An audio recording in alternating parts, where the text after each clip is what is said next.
Ivana Alawi halos mag-collapse sa premiere dahil sa nangyari sa kanya.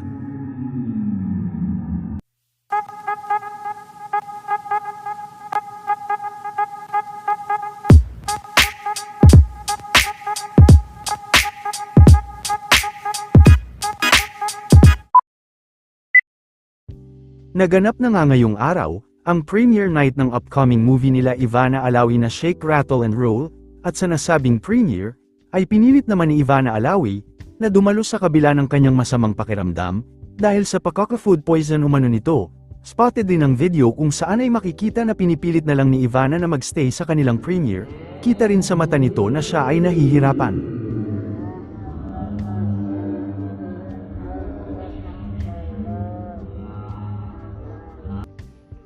Hanggang sa upuan ay wala din itong kibo at inakala pa ng ilan na hindi lang nito pinapansin si Dustin, nagmadali din na umalis si Ivana Alawi matapos ang premiere.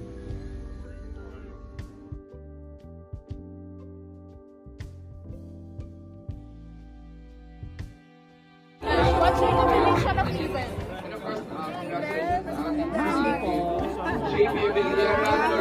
Congrats, Miss Ivana.